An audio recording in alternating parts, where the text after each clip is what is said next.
Correspondent Farah Amar, she was colleague as well, and cameraman Rabi' Amari were killed by an Israeli attack in south of Lebanon.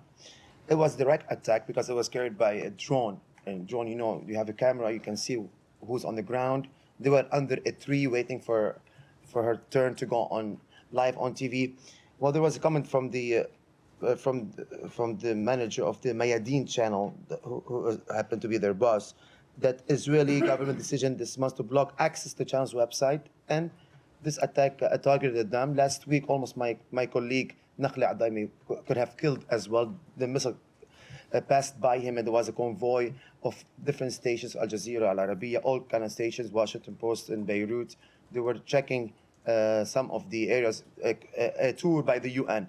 So how Israel is obeying the rule of law if it's attacking directly journalists to punish them or silence them?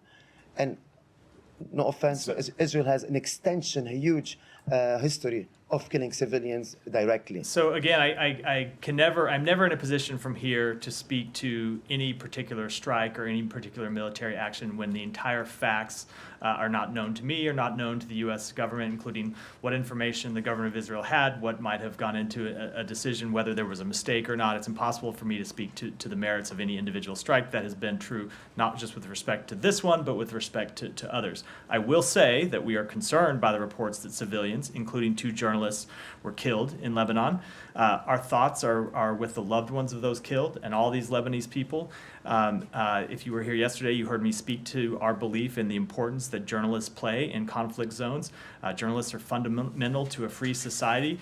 We stand with the journalists around the world who do critical work that we rely on every day. We rely on the reports of journalists here in the United States government. We know people all around the world do, and they do that in some of the most dangerous conditions imaginable.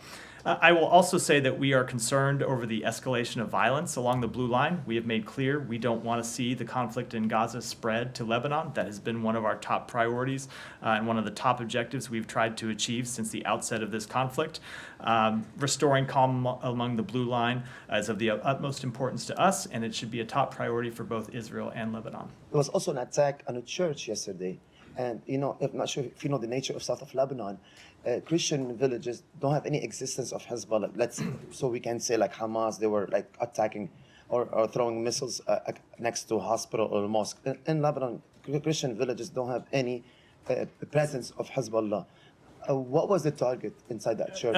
So who was holding accountability? I know you're putting so much pressure on the Israeli government. No, I understand, but when you ask me that type of question, it was not an action carried out by the United States government. It's not a question I can answer, and I'm not able to offer an assessment about an individual strike. You are supplying Israel over $14 billion of military aid. But when it comes to a specific strike where it's not an action that's taken by the United States government, and I don't have all the available information, it's not something I can offer an assessment on. Why the post?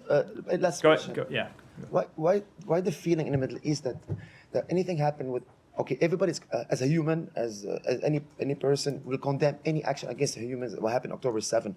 Why there's a feeling in the Middle East in every country now that the U.S. whatever happens in Israel it's a big deal, but the life of Palestinians or other people, it's no deal. So I think let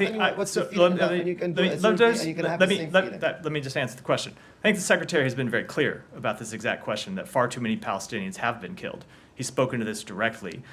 He's spoken to how, as a father, when he sees especially the bodies of deceased children, how it affects him. And I can tell you that's true for everyone inside the United States government.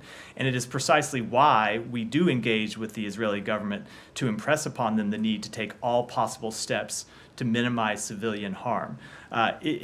So I hear this sometimes, and I can tell you these are conversations that we have at the highest levels of our government, sometimes very intense conversations about steps that we believe Israel should take, as well as the steps that we believe they should take to keep civilians out of harm's way, to help civilians move to places where they'll be safe from harm so they won't be injured from this ongoing military conflict, as well as the steps that we think are important that we have pushed for and in many cases secured to get humanitarian assistance in to the Palestinian people. Go ahead.